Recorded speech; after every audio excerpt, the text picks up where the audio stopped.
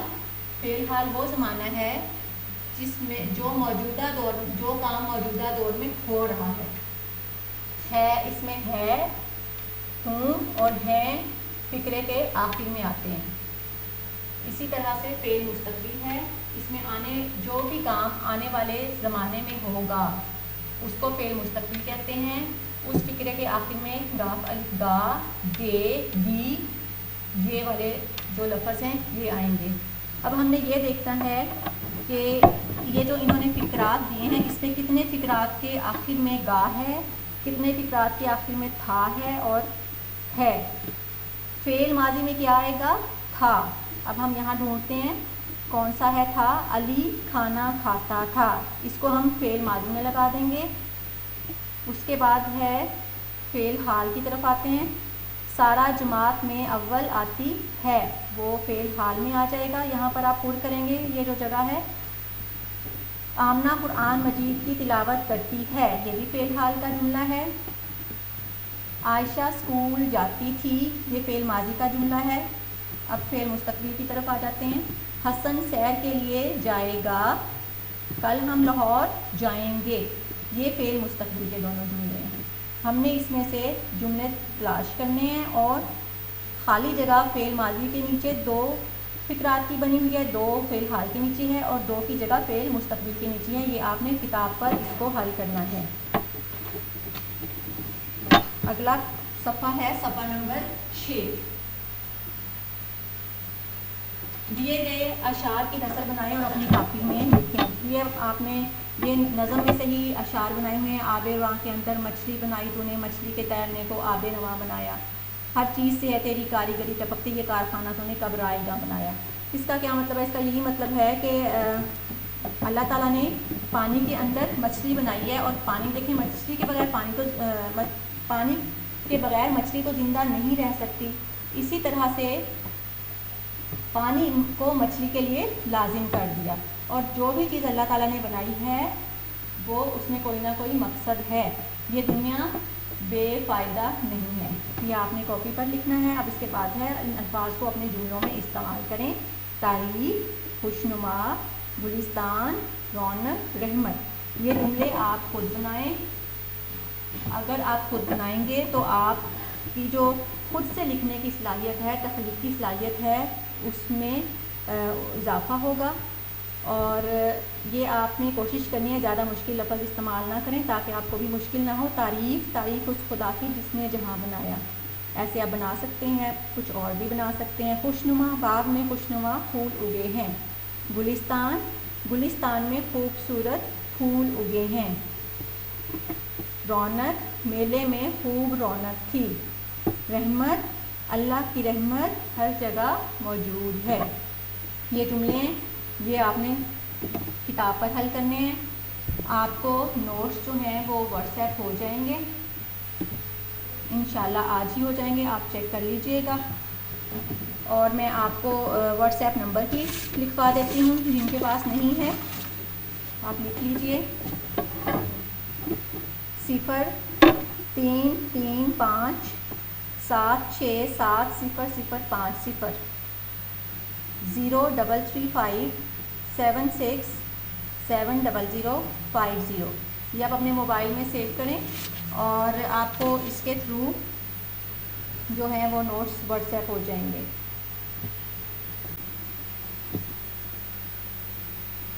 جی اب ہمارا یہ تفہیم والا جو حصہ تھا یہ رہ گیا تھا۔ ان سوالات کے جوابات لکھیں، صفحہ نمبر 3 پر دیکھیے گا۔